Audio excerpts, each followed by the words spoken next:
So this is the Sony ULT Tower 9 and this is the JBL Partybox 710, and I really like both of these speakers, but these two speakers are very different from one another.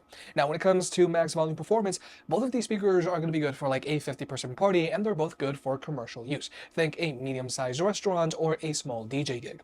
However, when it comes to sound quality, with the JBL, this speaker has a lot more physicality in its bass than the Sony, thanks to its dual front-firing woofer and exhaust port that shoots out the back, and it has a dual front-firing tweeters. Whereas with the Sony, this speaker has much better instrument separation, and it has a much better openness and definition, and it sounds a lot more balanced than the JBL, thanks in part to the mid-range drivers, which just aren't found on the JBL, and the speaker also has quad tweeters, two that shoot out the front and two that shoot out the back. Now with the Sony, the speaker has a single front-firing woofer with a downward-firing exhaust port. It still has a lot of bass, and its bass is very balanced, but it's nowhere near as physical as the bass that's found on the JBL. And also, the JBL does get a little louder than the Sony, but that's because the JBL can only be used while it's plugged in. Whereas with the Sony, this speaker has a built-in battery, so it's going to be a lot more portable. And if you were to use this speaker while it's plugged in, you are going to get a performance boost out of it, but still, it's not going to get as loud as the JBL Partybox 720. Now, when it comes to ports, the Partybox 710 does have a leg up here. Now, with both of these speakers, you can plug into microphones for karaoke, or you can even plug in a guitar.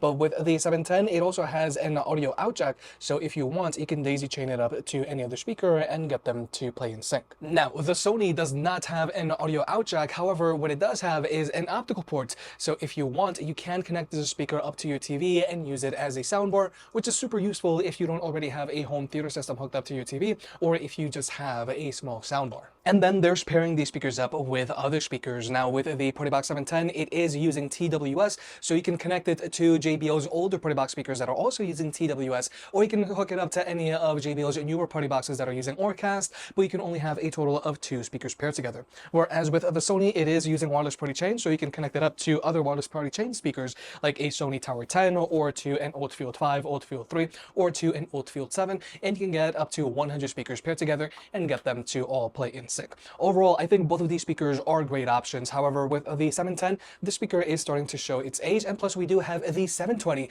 which is right around the corner. Whereas with the Sony, this speaker doesn't get as loud as the Partybox 710, but you are going to have a much better sound quality out of it because of those mid-range drivers and quad tweeters, which just aren't found on the JBL. So you're going to have a much better instrument separation and much better definition in the mids and highs. But if you want to learn more, you can always watch the full video.